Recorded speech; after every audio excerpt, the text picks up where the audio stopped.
Hello everyone, let's solve question number 24 of GATE paper CS1 2025.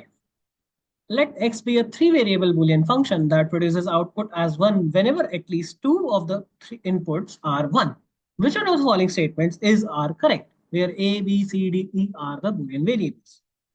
So in order to understand this particular question, we are actually dealing with a three variable Boolean function where let's write that x of a, B, C will be equal to 1 whenever at least two of them are equal to 1. Else the values are equal to 0.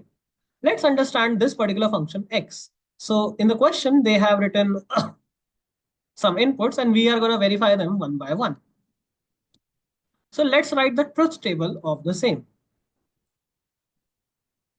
Let me write the truth table and so it should look something like this. A, B, C, x of A, B, C for any three variables.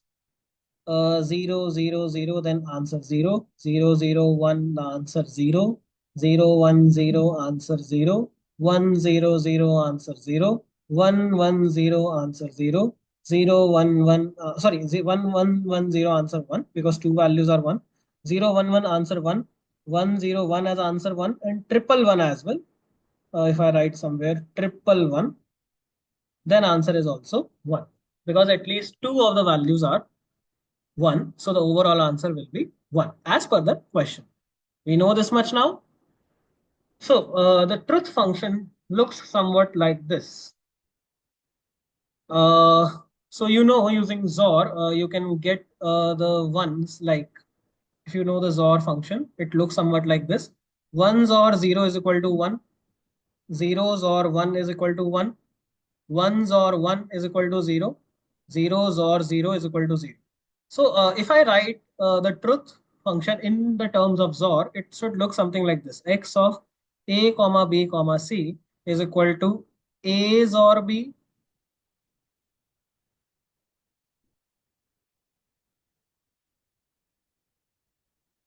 any one of them. You can say that. This is what the truth function actually looks like. So let's analyze the options once. So the first option is, let's analyze that. X of A comma B comma X of C comma D comma E is equal to X of A comma B comma C comma D comma E.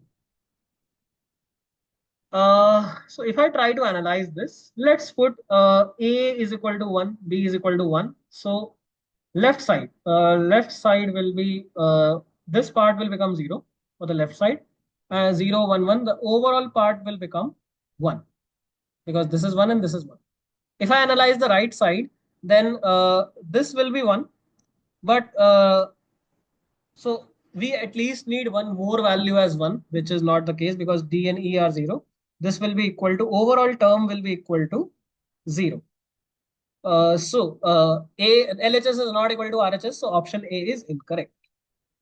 Option A is incorrect. Let's analyze option B. So the option B looks somewhat like this. X of A comma B comma X of A comma B comma C. Let's analyze that. So putting any two values 1. So this is 1, this is 1. So AB will again become 1. So the answer will be, this will turn out to be 1. And there are at least two values. So these two are 1. So overall expression will turn out to be 1. Let's analyze the right side. Right side is X of A comma B comma C. If I try putting A comma B as 1, as I did on the left side, then at least two values are equal to 1. So the overall side will be equal to 1. So LHS equal to RHS. Option B is correct. Let's analyze option C. So the option C is this.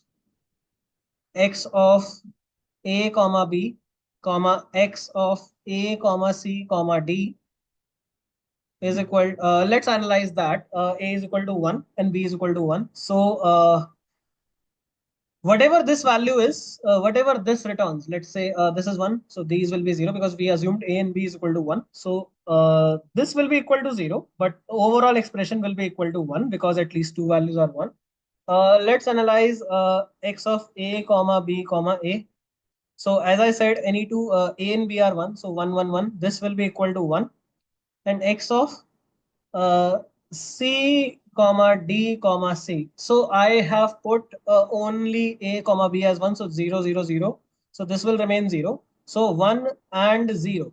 So that is actually equal to 0. So you can see LHS and RHS are not matching. So the right hand side, if you know AND operator, then in the AND operator case, both sides need to be 1 for the overall output to be 1. If any one of the side contains 0, then the overall output will be 0. So option C is incorrect. Let's try with option D. So the option D is x of A comma B comma C is equal to x of A comma x of ABC comma x of ACC. So x of ABC is known because we know that. Let's check the full expression with a different value now.